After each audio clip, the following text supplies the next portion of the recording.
Hey everybody, Inconsistent Bookworm is back, and yes, I finally finished a 190-page book that for some reason took me forever and a day to finish.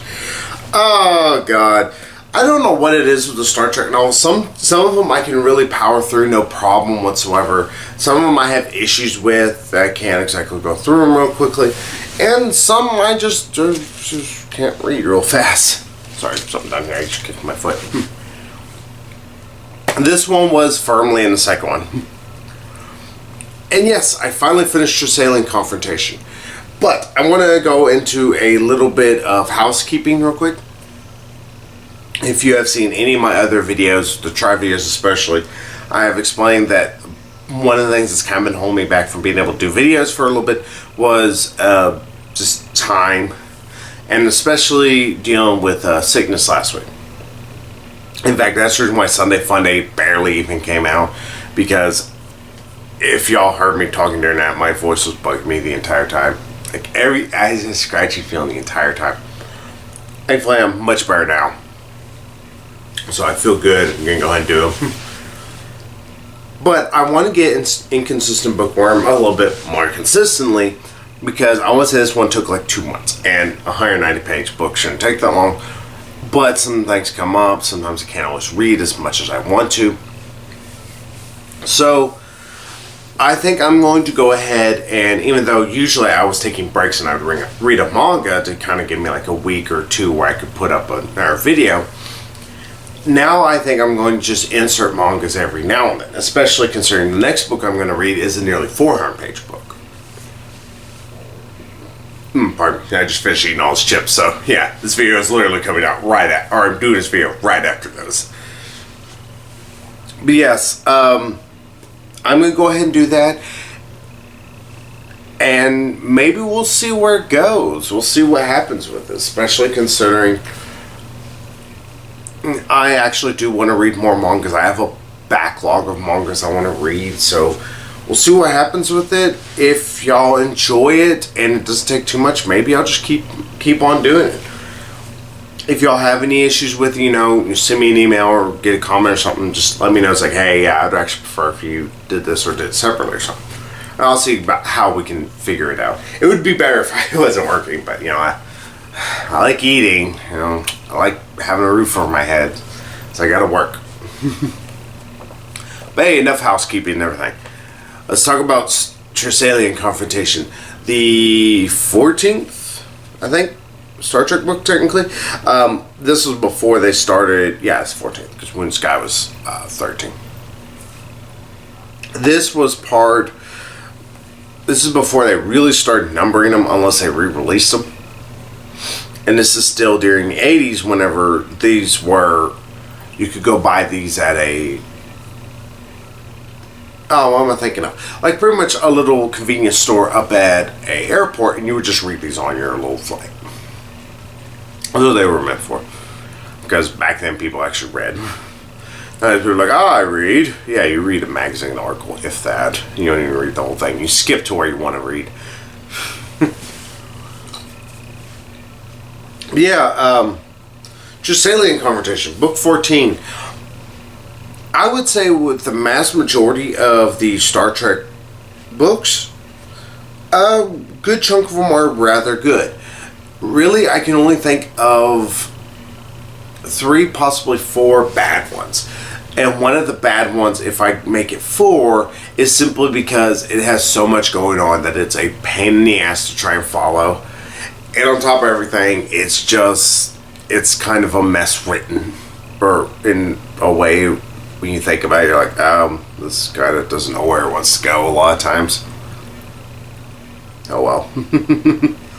It's kind of funny, I'm looking at the front of this, I was trying to figure out, make sure it's the exact number I think it is. And there is missing one. There's one of them missing.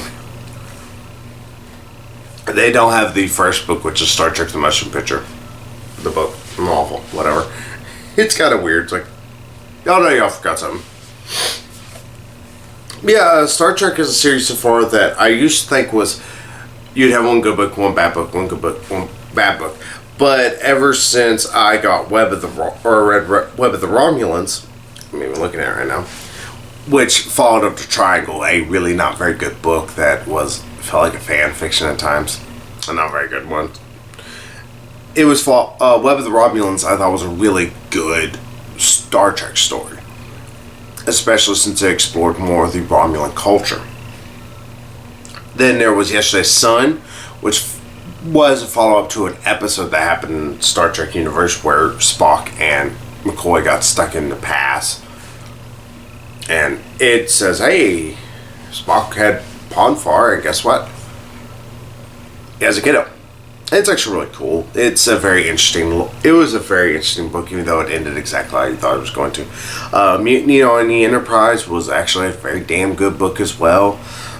And The Wounded Sky was really good, even though it kind of talked about some broad sci-fi jargon stuff that I was like, oh, what? Like, its technobabble was as bad as some of the worst of the Star Trek Next Generation episodes in terms of its technobabble. But yeah, I was like, alright, these are all going to be really good now. The Trellisane Confrontation, it's going to be good, right? Especially since this is such a pain in the ass find. They don't reprint these bastards anywhere. I mean, there was the reprintings of like the early 90s, I think they reprinted them for a little bit. When they were actually putting a number scheme to them. But other than that, I don't got shit, you know? I have to find a second hand, and finding this one second hand was a much bigger task than it should have been. So, was this one good? It's not that this is a bad Star Trek book by any stretch of imaginations. There are some really clever ideas. I love that it talks more about the Klingon cultures, trying to build up and get more into them, especially since the original series didn't go much into the Klingon culture except for they were a warlike race. Other than that, there was none to it. This one delves into it a lot more, especially in their terms of speaking about honor and how their hierarchy is set up within the ships themselves, much less on planets and everything. But beyond that, it's a story that has a lot going on in 190 pages. Pardon me. And because of that, it feels like it doesn't know exactly what it wants to do. There's a lot of time you feel like we're jumping from scene to scene to scene to scene to scene to scene to scene to scene. And sometimes they're not bridged together very well. Some of that I guess you can sort of blame on the author. Although I really want to say, I can't pronounce this guy's last name, I'm sorry. David Forkin, I'm guessing, because I guess at first, because it's like there's a D in front of that, and I'm pretty sure that's not supposed to be pronounced. Yeah,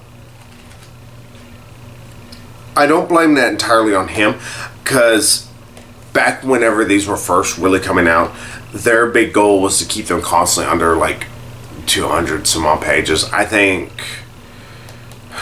one of them broke the protocol of it. I want to say it was Yesterday's Sun, and it was like 220 pages. So I mean, most of them were under 100 or under 200 pages,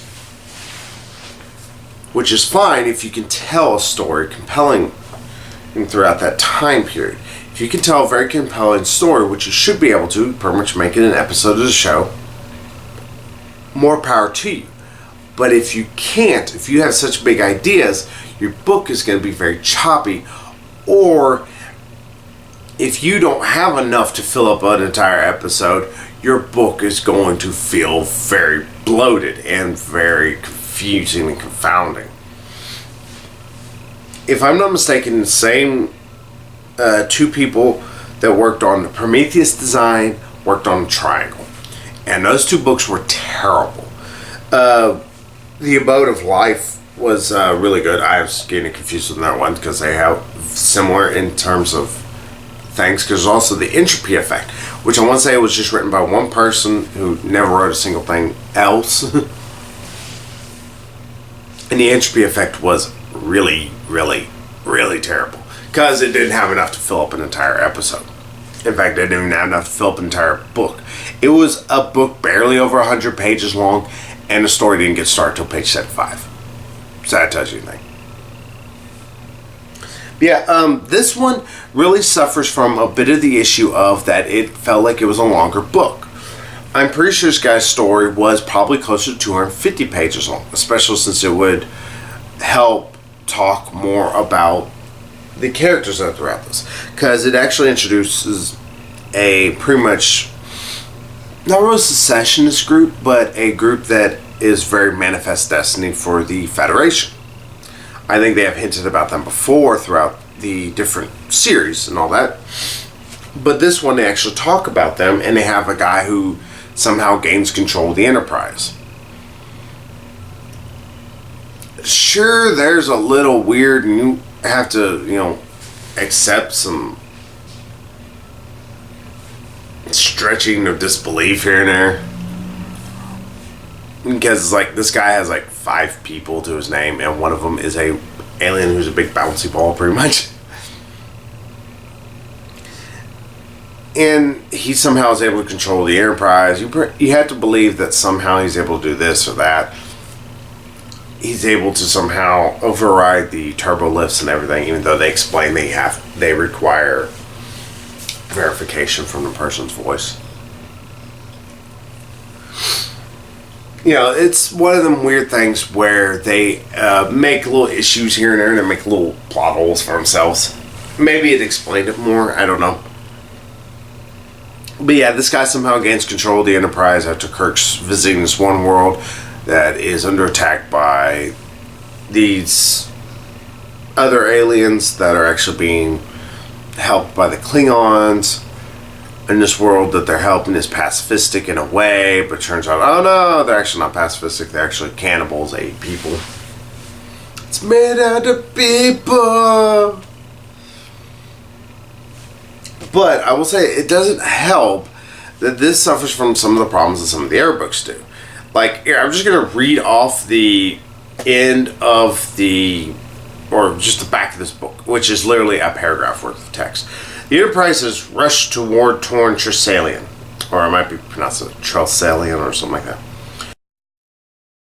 Kirk is on the bridge of a Klingon warship. McCoy is dining with cannibals, and the ship is surrounded by Romulans.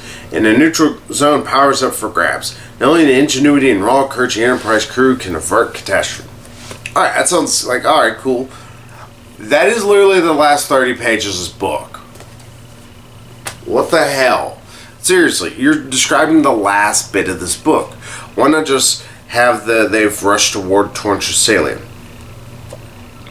It's a 3-way grab between Romulans, Klingons, Romulans,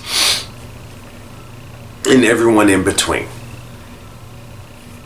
Why not that? And also, it doesn't even mention the fact that the ship has been, taken over by this other group. It kind of has a swerve. And it's like, well, why didn't you even mention that if you're going to mention all this other crap? That doesn't happen until the end of the book.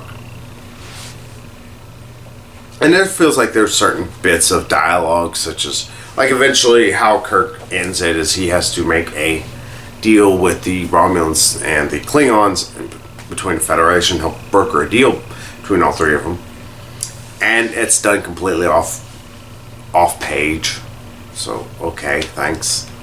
Wouldn't want to actually see something like that, I guess.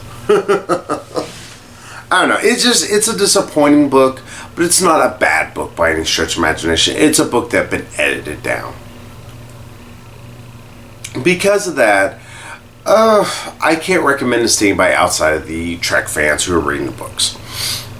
If you want to read the Trek books, go ahead. This is not a bad book, but in my mind, it's very similar to this one other book called Blackfire. Blackfire was pretty much kind of a catastrophe in a lot of ways, because it had so many different ideas it wanted to do. So my nose is like bothering me so much. But Blackfire had so many different ideas, it really wanted to do them, but it couldn't decide what it wanted to do, so it did all of them for like 10 pages a piece. And because of that, the book felt like it bounced around everywhere. So yeah, That's why I give a hard eh. So hey, that's Trellisane Confrontation. It's not good enough to toss behind me like it's fucking Vampire Diaries, but it's a decent enough book. It's a highly not great one. So, what am I going to move to next? Because knowing anything's going to take me only 2 months. Let's go ahead and move to Bentley Little. We're going to talk about The Walking next time. I'm going to read one other by him. I have read one before. I think it was called The Revelation. I'm pretty sure it was an older book by him. Older being like 80s. Because it felt like it was a TV series. There were some bits that are a little gross enough that I couldn't have made a TV series, but oh well. I don't know.